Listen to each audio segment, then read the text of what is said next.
Hello everyone. So today we are meeting for a beautiful topic and very unique topic, and I would like to tell you about the topic. Before that, I would like to say Happy Diwali to everyone. Uh, Happy Diwali was yesterday was the Diwali, and everyone must have burst the cracker or enjoyed the good food, lighting, diya, and so many goodies. So, with this happy note, I invite uh, Kavina Elavarasan for talk. Welcome, Kavina. Thank you, Dr. Nupur. Today, she will be talking about micro tools for speakers to become unforgettable.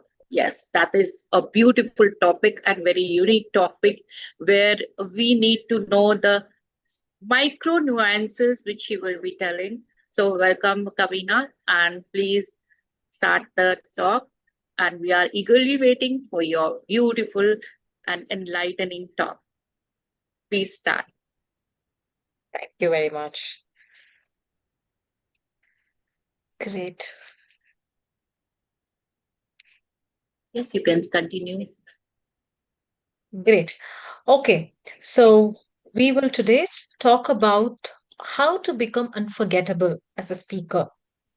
And let me drive straight into the point. The science of great speaking is very simple. This the science is that you'll have to speak to the brain and stay in the body. And that is the plain simple art or even the secret of great speaking. Speak to the brain and stay in the body. Every time we walk onto a stage, we think we are about to deliver words. But what if I told you that what truly moves an audience isn't just the words, but it is the neurochemistry which is happening in their body? Those tiny electrical impulses traveling through the neurons, waves of dopamine, oxytocin, and serotonin, all of these are just neurochemicals which gets generated. These are not just abstract ideas, they are the architecture of connection, which is very important when you have to become a speaker who's truly unforgettable and lives in the minds and memory of people for long after we have left the stage. So that is what we are going to talk about. And do you know that audiences forget about 90 percentage of what they hear within 48 hours? This was a true fact demonstrated by Hermann Ebbinghaus back in 1885. And this was also vetted or confirmed by the modern psychology. What it means is that people just forget 90 percentage of content delivered. But if you speak or evoke emotions, that can last longer for years. You see the difference, right? 48 hours. And if it could be emotions, it could be stuck to the minds of people for years together. And that is the beauty of emotions. You may not remember the exact words of a speech that once changed you, but you will definitely remember that feeling it left behind. If you remember the great orator's speech, do we remember the words? No. We remember the feeling, the emotions that they've evoked. Winston Churchill's speech. What did it evoke? Do we now go back and remember the words? No. But he evoked courage to move forward during such a difficult situation. And that is exactly why he still is spoken for the oratory skills that he has had, because he just didn't speak. He evoked those emotions. And today, exactly, that's what we are going to talk about. The warmth, the goosebumps, the energy, all of these feelings. How do we leave behind? And that is a concept that is emotional aftertaste, the chemistry that lingers long after the applause ends.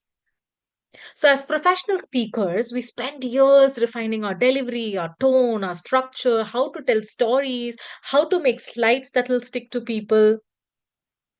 But you know what? Quite often, we overlook that one thing that decides whether our message sticks or not, which is biology, the high performing biology. Memory doesn't follow pure logic, it just merely follows emotion. So, brain is not a filling cabinet for facts. It is more like a museum of feelings that it collects and keeps it in it for years to come. So, in this session, I want to take you inside that museum to show how your stories are not just heard, but they are being processed by every nervous system in the room that you have as audience. Each heartbeat, each micro expression, each pause you hold creates a neurobiological reaction in your audience. And I call this the neuro legacy, the fusion of neuroscience and the stagecraft that allows speaker to design that chemistry inside the mind and the body of your audience.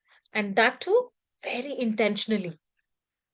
Because when you speak to the brain, and they stay in the body as well, your message doesn't end when you've finished your speech. It actually begins there. So it travels through lives of people, their choices, their memories. And that's what true legacy looks like, right? Even today, when I wake up and I feel very lazy to move out of my bed, I only tell myself that, Kavina, let's do it. And that motivates me. Those words motivate me to get out of the bed and get on my shoes and start walking or start doing my health ritual. What exactly is that? Is it let's do it simply words? No, it is the emotion that is imbibed behind it. Today, I'm going to help you understand how you can create such an emotion in the minds of your audience. You learn how to create that emotional aftertaste quite intentionally.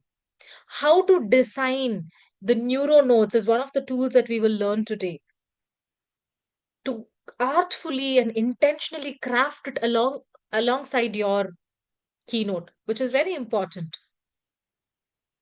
So by the end of this session, you won't just know how to tell a story, but you will know how to make one story, the story that you talk will live inside numerous human bodies that is going to be a part of your speech. So let's start with a very simple truth. Communication is not just a performance, the delivery that we do on the stage. It is a biological exchange which happens on the stage to the numerous people that is sitting in front of you. So every sentence you speak, every silence that you hold travels through the nervous system of your audience. If you want, the next time you're on stage, you can just pause and look at them. You can look at their enlarged eyes, which is going to sit and await for what are you going to speak. So that is a tiny bit of an example that I can give that you're not just talking to people, you're talking to the nervous system of your audience. So when you speak on stage, you're not just transferring data, you're triggering biological reactions right in the real time. Their pupils expanding when they're very interested to hear you, their heart rate synchronizing with yours. I have seen when I talk very fast, they are also like, okay, what's happening? When I talk slow, they sit back, they sink in, they take all that I speak. What is all of this? You are triggering biological reactions in real time and you're performing some kind of magic on the nervous system of your audience. When their heart synchronizes with yours, that is when they are emotionally engaged to your speech. Their brain releases chemicals that decide whether your story will stay in their mind for that 48 hours, if you remember that curve that we spoke about, or will it stay in their mind for decades together?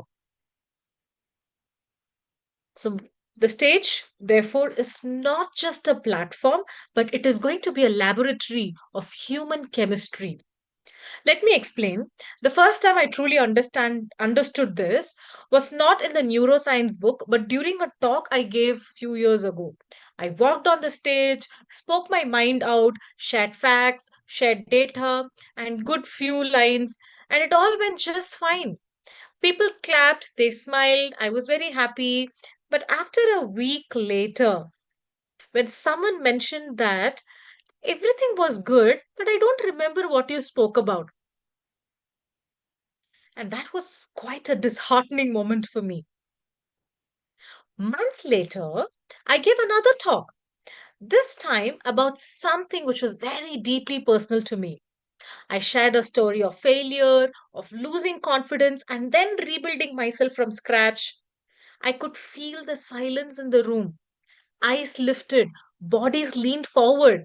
I saw tears, knots of expressions, micro expressions of empathy. That talk was not perfect in the structure, but people remembered it. They messaged me even after weeks later saying that that moment changed something in me. And that was when I realized I hadn't just changed any way that I would have delivered, changed my slides, my delivery style, but what I had changed was the chemistry that I could be weaving in the minds and the bodies of the audience. So every time you speak, your words enter the auditory cortex of your brain, but they only stay if you get the permission to the emotional center, which is a limbic system. And that limbic system decides whether to tag certain words or certain moment as meaningful or not. Only if it is meaningful, what happens? Your limbic system decides to put a tag as meaningful. That means you're getting a permission to enter the emotional center. And the memory in the emotional center is the one which stays longer. When the moment the emotion enters, brain releases neurochemicals like dopamine and oxytocin, which marks the experience as important. And that's how a story becomes a memory. And they say more than facts, 22 times a story gets stuck in your memory. And why? Because it is marked as a meaningful experience, and there's neurochemicals which comes out of a story which has been shared. This is why your message is not just what you say, it is about how your audience feels in their body when they hear you talk about your emotional experience. And that's what makes a difference between an ordinary talk and an unforgettable experience. Now imagine every keynote is a biological event, not a transfer of an ideas, but an alignment of your nervous system. Your body and the audience's bodies are constantly mirroring each other, sinking through those micro cues you don't even notice, right? The moment I told about the pupil enlarging, if you have 200 people, you definitely wouldn't be able to see what how their eye pupils are, because they are the micro cues that you may not even notice. Your energy, your breath, your tone, they're all invisible signals that shapes how your audience feels. And that's why I often say your real script is not just in the slides or in the script page that you have. Your real script is lies in the body of your audience. And when you begin to design that, right, the biology, not just that, dump of information that we are going to give, but we truly care about the biology of our audience, something really remarkable happens. Your message no longer just ends with an applause, but your message stays or lives inside the people of your inside the audience. And that is the starting point of your neuro legacy. What do I mean by neuro legacy? The legacy of the topic, the message that you're speaking as a speaker, which is there living inside the bodies of your audience. Understanding that communication is a living and a chemical experience is all that is matters. Now, with that, let's move on. to the next segment. We'll go a little bit more deeper into this time. We'll decode how the brain decides what to remember and what to forget. If we know that, we will be able to code or design our keynotes in a way that it is remembered.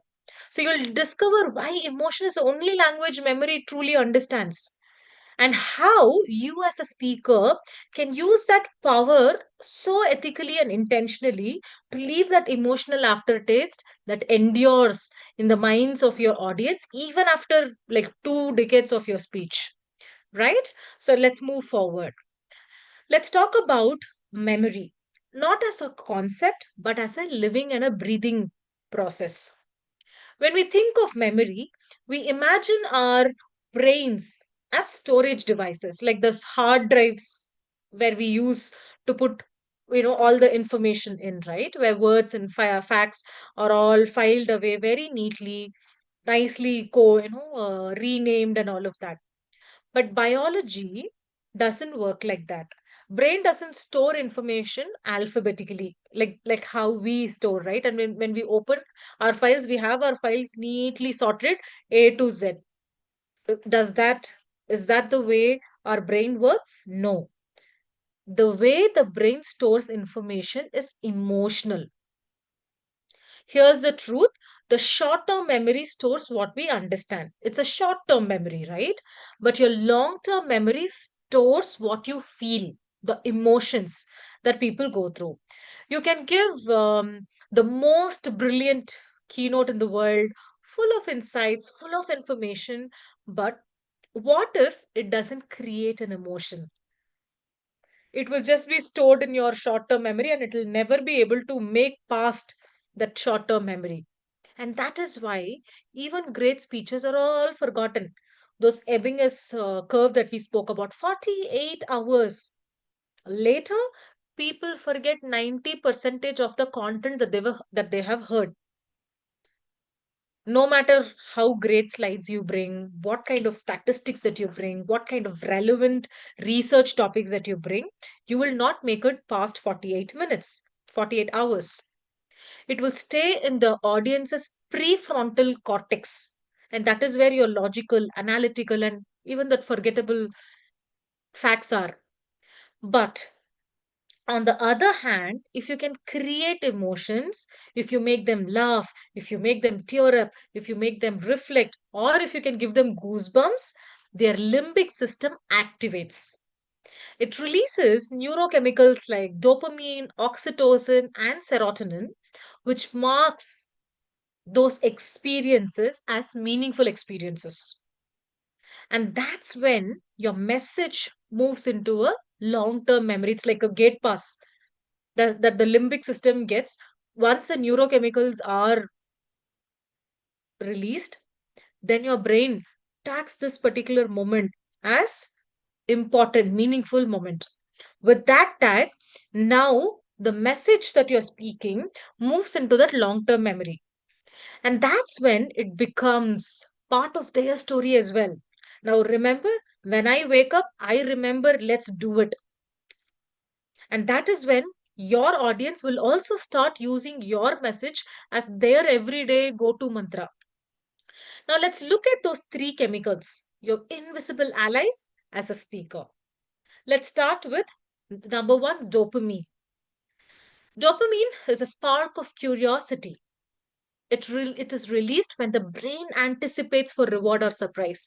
I'll repeat myself. Dopamine is released when the brain anticipates reward,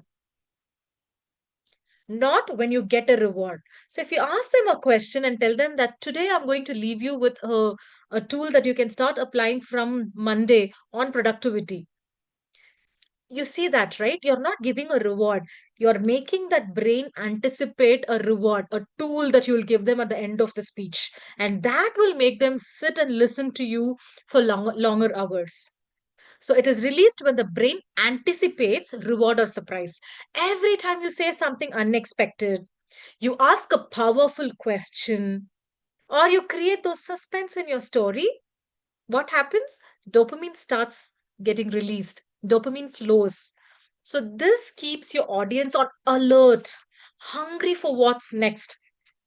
And great speakers are dopamine architects. If you want to become a great speaker, then you'll have to know how to architect dopamine in your speech. The second neurochemical that we would like to talk today is the oxytocin. It is the chemistry, the bonding neurochemical or the chemistry of connection. It is released when we experience empathy, trust, shared belongingness. When you share something very vulnerable or very human, oxytocin gets secreted to bind you with your audience. They stop being listeners and they start being participants in your story. That's oxytocin for you. The third neurochemical is serotonin, the chemical of contentment, meaning, closure. It's what the brain releases when something feels complete. When your story ends with resonance, with emotional closure, what happens? Serotonin gets secreted. And serotonin is one thing that seals the memory for them. It is what people feel that, oh, this was very beautiful. Oh, that that makes a lot of sense. Now I will remember that because it gives whenever you give them a sense of closure. You started with a question, you gave your content, and then you circle back. There's a technique called as loop back technique. So what you essentially do is you ask a question, you promise something, and then you loop back and say, hey, now you go back and become a great speaker, or you want to become that brand like Nike would says, let's do it. So what happens right now is that you're looping back and closing. What happens then? Serotonin gets secreted. And that will stay in the minds of people for a long time. And together, these three chemicals, right? Your dopamine, your oxytocin, your serotonin, these three chemicals form a biological rhythm of a powerful speech. Curiosity, connection, closure, dopamine, oxytocin, and serotonin. And this would form a perfect emotional arc of your speech. Now think about it. Every speech you've heard, consciously or unconsciously, follows this pattern. Take Martin Luther King Jr., Bren Brown, Simon Sinek. Every one of them has artfully designed the experiences that has triggered these neurochemical shifts, and that has made them stand out. But here's what most speakers will miss. You can't force these chemicals, right? I can't just say, okay, you secrete oxytocin. I so wish that it could be that simple. But the thing is that you can't force these chemicals. You only can design conditions in your keynote or in your presentation for them to be released from your audience's mind. You can't demand attention. You can just earn their dopamine. You can't force trust. But what you can do is you can inspire oxytocin. You can't chase resonance or closure. You can only guide the serotonin to closure. And that is where the difference between a speaker and a neuroarchitect stands as a difference. So when you learn to speak to the biology of your audience, you stop performing and you start transforming your audience and no longer aim to impress them. You only aim to do the encoding. The encoding where you give that invisible biological imprint, which gives you or creates an emotional aftertaste in the minds of people. Therefore, they move your message, your speech into the long term memory because it is when you create emotional aftertaste, it is tagged in your limbic system, which moves your message to the long term memory. Now, today, let's move into one of the most important tools that you'll ever hear on how to now create this neurochemistry, right? So we have all heard about storytelling and how storytelling is very important to all of us. We all started our lives with stories, right? We all slept hearing the stories of our grandparents and parents. And stories is how the most important thing for our existence, the values were imbibed into our bodies, into our minds. And that becomes the very existence. And that is a huge power of stories. Every story you tell leaves a chemical footprint.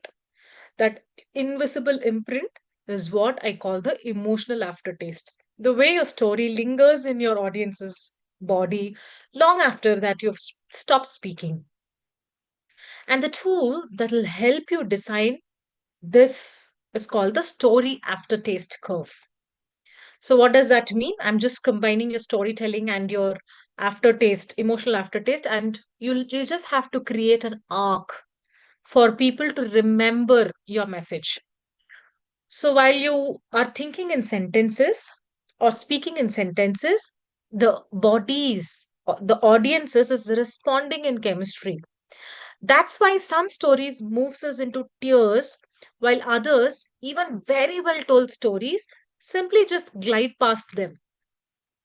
And the story aftertaste curve, which I'm going to tell you right now, helps you map that invisible rhythm of neurochemical rise or fall in the minds of your audience. Now let's move on to the phase one. So first is your phase one, where you will work with dopamine, which is the curiosity chemical. Your story must open with a curiosity so that the brain is wired to chase questions, not just conclusions. You remember, right? Your dopamine will get released when the brain craves for reward.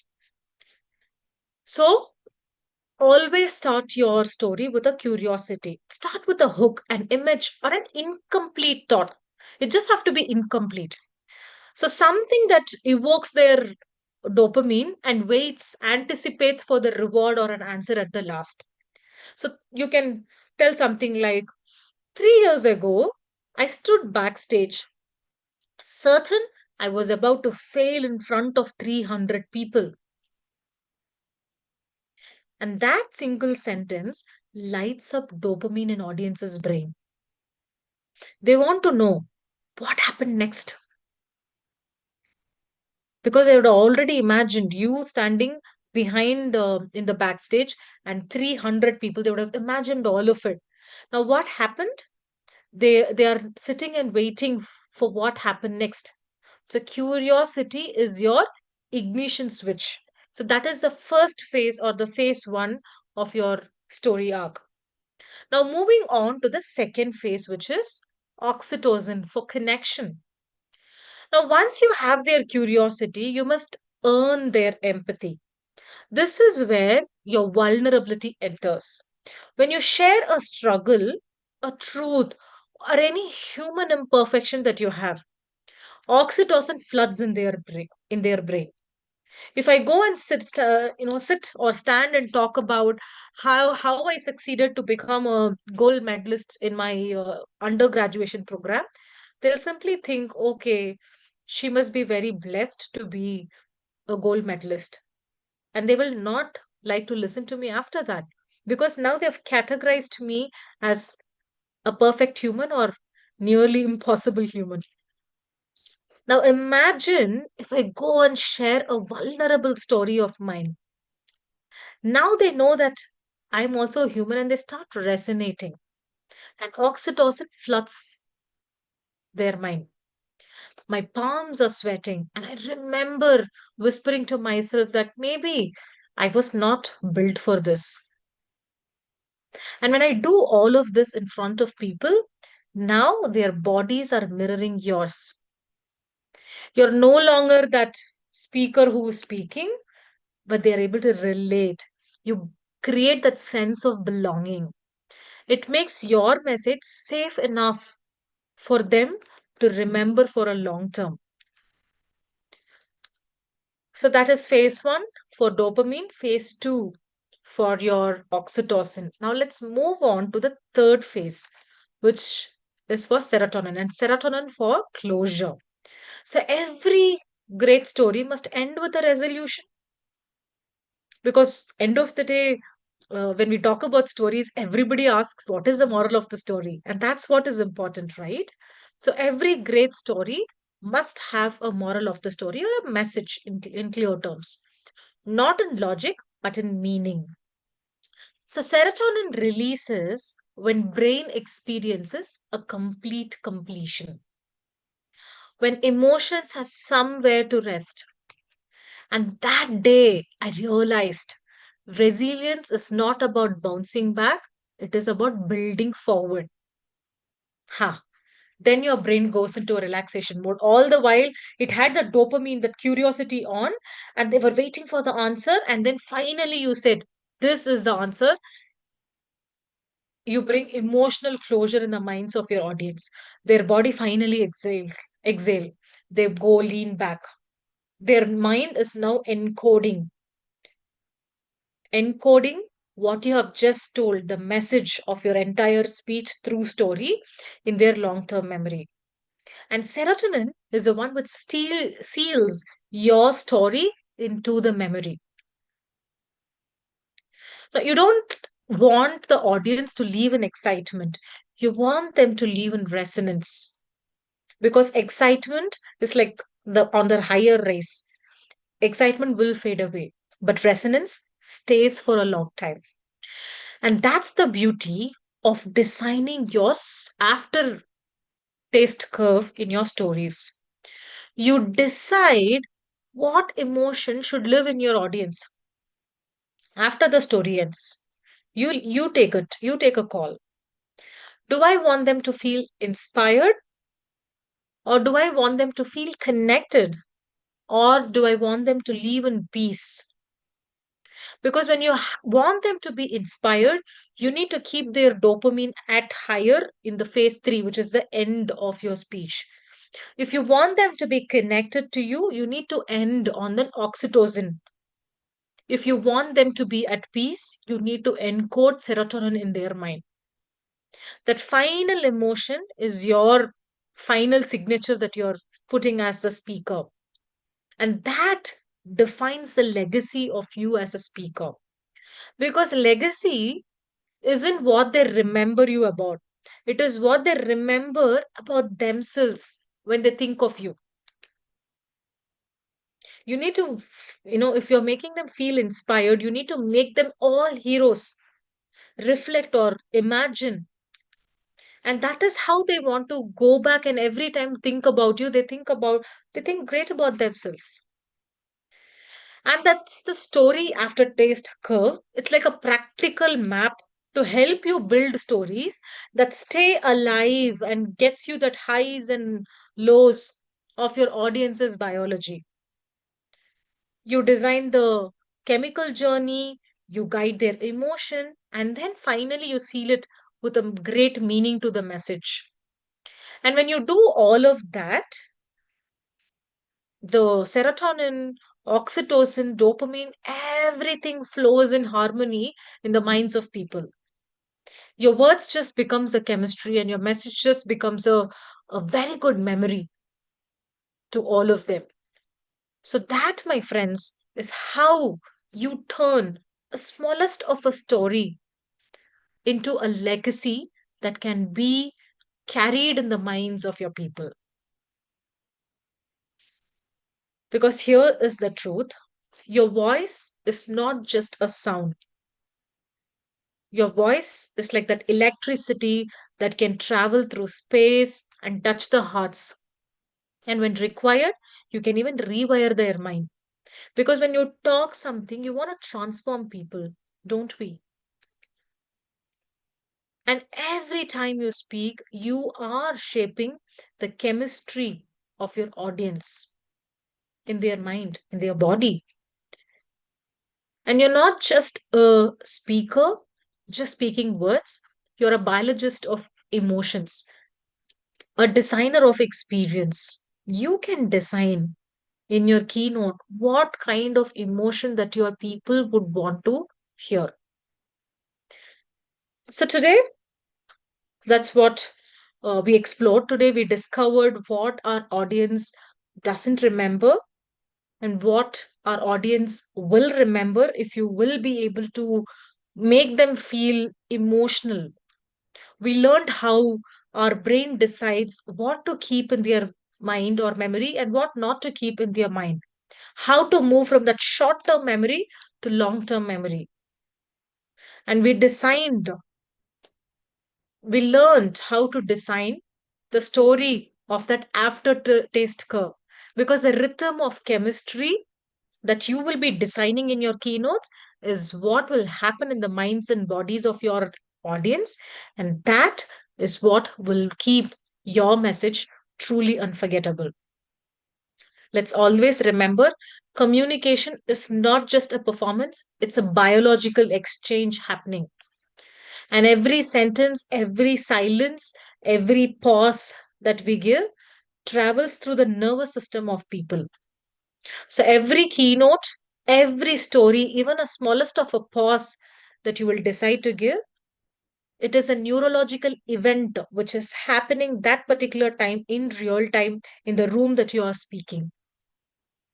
And a shared spark will definitely happen between you and your audience, and that will create a new potential for the people who are listening to you.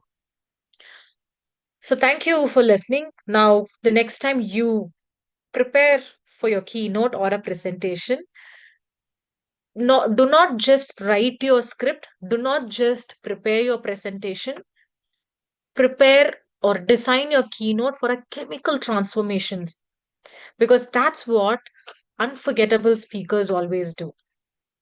On that note, thank you very much. We'll now open the question and answer round. Kavina, it was an amazing session. You really shared some very powerful tips. Thank you so much for that.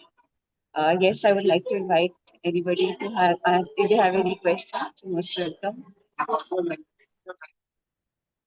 Thank you.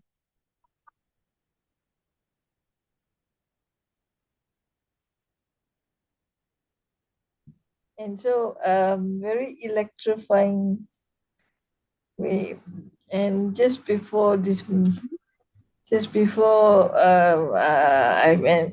came on to Mavin Magic, I had the choice of I mean uh,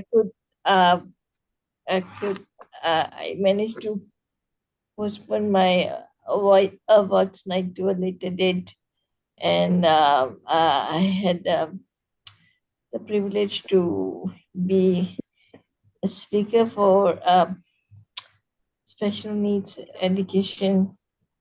Uh, uh, Lovely. so no, I'm just saying,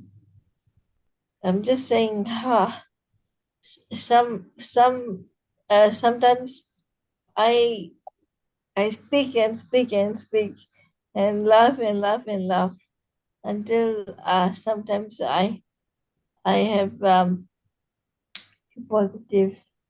So with this positive energy, how do you do it? How do you get clients to stay with you? Great. Get clients to stay with you is the value that I feel that we over and over again give it to them and their, the audience that you practically will be talking to. And for that, one quick thing that I could share is to, before you design your talk or presentation, to talk to your clients and understand what is that something that you're really expecting you to be speaking about, or what is the value that they are expecting you to be sharing it with them. If we know what is the expectation and we are able to meet the expectations plus go a little above, I think that becomes you a referable speaker and they keep coming back to you over and over again. There are a lot more things. If I can share another one, I feel the ease of working with people, that is something that they also go back. Again, the emotional aftertaste there as well. When people remember working with you, if they can remember very good emotional aftertaste of the experience that they've had working with you earlier, they would come back to you again. So these are two things at the top of my mind that I can share. Rajman, I hope that helped. Yeah, very much. Thank you, Rajman.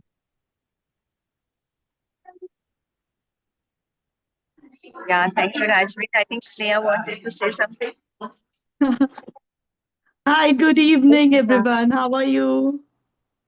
Hi, All well, Kavina. Sneha. Thank you. Trust the same.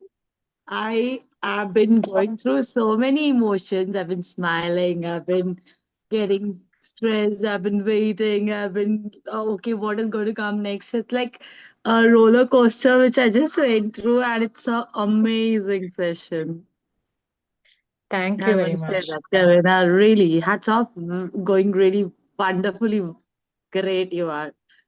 And yeah, of course, there are so many lessons that I took in. I'm like, while you've been delivering, I've been running through, okay, what are the stories I can put in? Okay, what are the stories I can really make these things connect?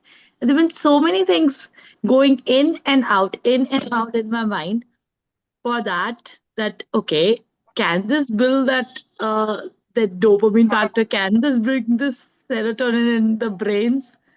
Okay, when you as a trainer, as a teacher also, when you go and you feel that, oh, that kick hasn't come, the audience hasn't got the connect, there you really find yourself that where you have lagged, why the content hasn't worked, you have planned it, you have worked on it, but still it hasn't given that expression on on the face. So now I think this can work wonders. These tricks can work Absolutely. wonders. If you anytime you feel your audience are not the micro cues that I talked about, right? When you smile, they should smile. When you are going through a downtime, they should also feel like this, right? Their eyebrows should go down. When you talk about some excitement, it has to go up. If these micro cues are not happening, I would suggest something like a 90-second reset, chemistry reset mechanism, where you can stop and ask them a question. What is happening in your mind right now? What is that emotion that you're going through? A quick reset, Okay. or ask Okay. them to do a tiny bit of ritual with you. So what Like, happens is that mm, stops mm, their or resets their chemistry, and then they start magnetically being aligned to you, or electrochemically being aligned to you. There's like, okay, now from now onwards I'll follow what Sneha said, right? So that's a 90-second quick chemistry reset that you can do. One more thing is dopamine is something. See, one thing is that why did I keep dopamine at the starting? Is when dopamine is the one which will keep them on alert to hear. First is what we need attention. Next is all later, right? Attention is what is the first thing. So that is why the mm, first one is dopamine. If you mm. think, as you mentioned, they are not there, they are not thinking, they are just in their own world. Start giving every now and then you should give dopamine shots, like that shots that you give, no? Dopamine shots. Tell something contrast. How many of you think this worked? They'll be like, yeah, yeah, yeah. All sleepy people, no? Then you said, actually, it worked otherwise. I wish it would have worked that way, but it worked 360-degree opposite or 90-degree opposite. And then they'll wake up and be like, oh, what happened?